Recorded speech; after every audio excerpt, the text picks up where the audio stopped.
You may be familiar with the term champagne socialist. It's used to describe someone whose luxurious lifestyle contradicts his socialist philosophy. We should be taking care of all the world sick and hungry. Oh, great. My offer on that third mansion was accepted. Now I just gotta hire some housekeeping for the 50 weeks a year I won't live there. In the spirit of contradiction, I introduce to you the man I will call the Latte communist.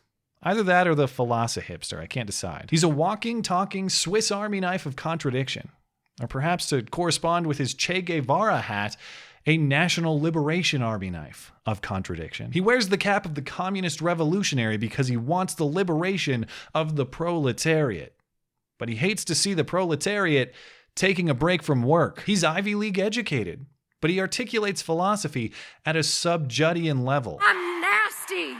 Like my blood stains on my bed sheets, we don't actually choose if and when to have our periods. He loves state ownership of the means of production, just not state ownership of the means of law enforcement. And he'll give you his unsolicited elitist lecture from his prestigious podium right between the Marlboros and the honey buns of a Harlem convenience store, sipping on his coffee adorned in his skinny jeans, both of which were manufactured in children's sizes. You may have already seen this clip. I'm a little bit late to it. The incident happened last week, but I'm returning to it this week because some additional footage has emerged, giving it the proper ending it deserves. We'll get to that toward the end of the video. I've done my best to look into the context here, but based on what I've seen, there's really nothing more than meets the eye. These NYPD officers are taking a break at a local store, as far as I can tell. They do nothing to provoke. They're simply minding their own business. When our hero of the working class enters to chastise them for not working hard enough. And luckily his parrot friend is there, not only to record it, but also to repeat almost every line he says. Listen closely, it's really weird. Oh, look at him. He's hanging. You see him? Yeah. You see his hand? Yeah. His hand? Yeah. Yeah. Because I'm all about chilling. I'm all about not doing nothing. I'm all about collecting a paycheck. Collecting a paycheck on everyone else's, You work, I get paid. Fuck you guys. I don't know shit. I'm a cop. I got my paycheck. I got my blue shield. He says, fuck you guys, I don't know shit, to imitate the police, but it's actually a good summary of his own argument. But the contradictions are what make this guy so infuriating. He's ripping the cops for operating under a you work, I get paid system while wearing a cap that endorses that system, plus a t-shirt with shaking hands. Look, believe whatever you want, just be consistent. If this guy was wearing an Ayn Rand hat and a middle finger shirt, you may or may not agree, but at least he'd be consistent. That's the fucking truth, man. Yes, yes, sir, because that's the truth. That's the truth. Perception is not only reality, it's the fucking golden ticket to fucking truth. Golden ticket, nigga. Perception is not only reality, it is the golden ticket to the truth. That is one of the finer, meaningless, pseudo-intellectual musings I have heard in some time. If you thought Karl Marx's philosophy had flaws, get ready. By comparison, it may not be as bad as you think. You motherfuckers aren't doing shit! At all. What are you doing? I get paid to actually produce work. Work.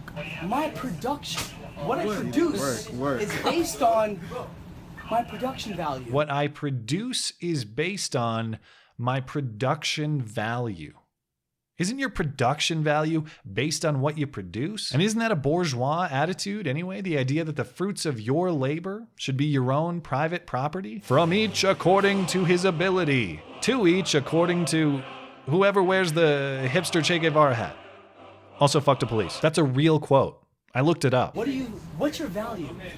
What is your value? Other than like a light-skinned presence in my area at all. Light-skinned presence. Huh? Another great philosophical paradox identified. Light skin has privilege. These light-skinned people have no value. If light skin has inherent value, why are you asking them what their value is? Now, of course, their value isn't determined by their skin color. Their value is determined by their law enforcement services. But stand by. We'll get to that in a moment. Oh, guess what? Do your job. Guess what? Right or They're wrong. not fucking doing their job. Right or wrong. Right or They're wrong. not doing their job. Yes, they Oh, are. I'm sorry, sweetie. I'm sorry. They are. They're hanging the Please, fuck out. they are.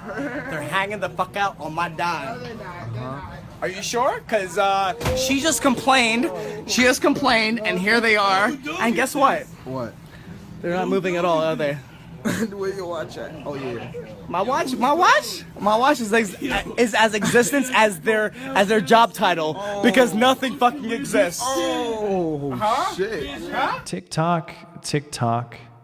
Time passes, but what is time? How do we measure it to know it exists? Its existence as their job title, because nothing fucking exists unless I perceive it to exist, because perception is not only reality, it's the fucking golden ticket to the fucking truth. My God.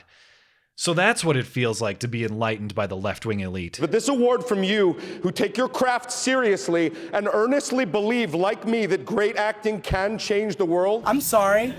I'm an overly competent citizen who pays his taxes. Who went to an Ivy League school, so who the fuck are they gonna say, huh? I can't speak from experience about the Ivy League, but based on what I've seen, there's trouble brewing. No, I don't agree with that. Then why the fuck did you accept the position? Because Who I have the a fuck hired you? I have a different You vision should than you. step down. If that is what you think about being a master, you should step down. That curriculum needs less of the humanities and more of the humilities. Oh my God, I'm being robbed. I'm being robbed. Come save me. Where are they? And here we reach our final irony, our final contradiction. He's mocking the police for doing nothing in response to emergency, but he doesn't realize there's a small-scale emergency of his own in development. Two other bystanders are seen here recording the exchange and appear to be mocking him. At some point, unfortunately off camera, conflict escalates between them, at which point we have additional footage showing the Latte commie, yes, enjoying the protective services of the very same police officers he just ridiculed as useless. Homeboy, what? Homeboy, what? Homeboy, what? I'm sorry, but homeboy, what? An NYPD lieutenant speaking with The Blaze on Monday said this is par for the course in the life of a police officer in the city, saying if this clown were the victim of a crime, the NYPD would be the first to respond. Our value is determined by our production, which is based on our production value after all, he said. Okay, maybe not that last part, but I do think the sincere thing to acknowledge here is the patience and the professionalism of the police. Two things are legendary in this encounter. One, the Jackassian display from our Hipster, and two, probably more importantly, the display of patience from the police officers. It's commendable to keep your cool when someone is in your face ridiculing you for no reason. But it's even more commendable to protect that guy moments later when he's in trouble. Think about what happened here. The Latte commie asked those police officers, "What's your value?" in a condescending tone. And in response to his dismissive words, they demonstrated their value with action. Action that was indeed much more powerful than his words. Well played, gentlemen. I think even our hipster friend would have to acknowledge that is a performance worthy of 5 Ches out of 5. Thanks as always for listening and for supporting this channel. Always appreciate that thoughtful discussion down below and especially over on Twitter. That is at ML Christiansen. You're always welcome to come hang out and chat in my live streams. Those are linked down in the description. Looking forward to it. Okay, bye.